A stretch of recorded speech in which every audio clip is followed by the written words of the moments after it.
Imagine a friend steps into a sealed lab and measures a single particle. It registers up. For her, that is now a fact, a definite result, written down, real. You are standing outside and you take quantum mechanics at its word. With the door closed, you have to describe the whole lab, your friend included, as one quantum system, still hovering in a blur of possibilities. No result settled yet. She says the measurement is done. You say it hasn't happened. And here is the strange part. Nothing in the math forces one of you to be wrong. This is Wigner's friend, a puzzle the physicist Eugene Wigner posed in the 1960s. For decades, it sat in the category of things interesting to argue about over drinks, untestable, a matter of taste. Then it grew teeth. In 2018, two physicists turned the puzzle into a theorem. They built a scenario where several observers each use quantum mechanics, correctly, to reason about each other. Observers reasoning about observers.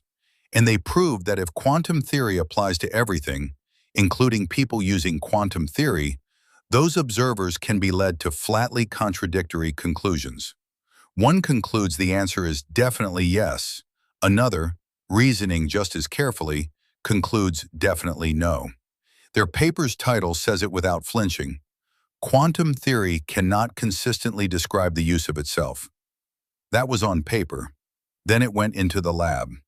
Physicists ran a version of Wigner's friend using photons as the friends, tiny quantum systems standing in for observers, each making a measurement inside its own sealed corner of the experiment.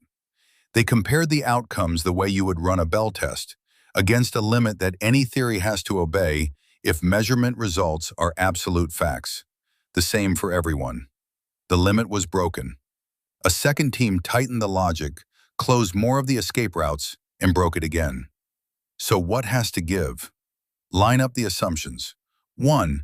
Quantum mechanics works for the big and the small alike, observers included. 2. When someone measures something, they get one real outcome, a fact that is a fact for everybody. 3. No faster-than-light conspiracies, and experimenters can freely choose what to measure. These results say you cannot keep all three. At least one has to break, and most of the ways out are stranger than the problem. Now the honest fine print, because this is where it gets oversold. The friends in these experiments are photons, not people. Whether a single particle counts as an observer making a genuine measurement is exactly the assumption under debate.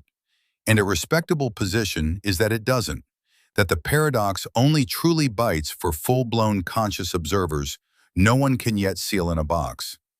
This is not a proof that reality is whatever you believe, or that looking at things conjures them into being, or that your mind rewrites the world. It is narrower and stranger for being precise.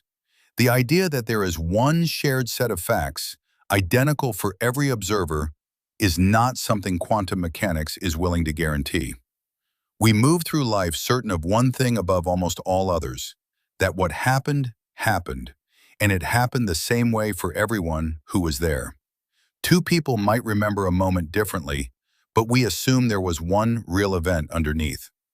Wigner's friend is the quiet suggestion that, at the level where the world is actually assembled, even that may not hold.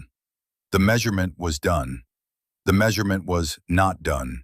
Both, on the record, correct.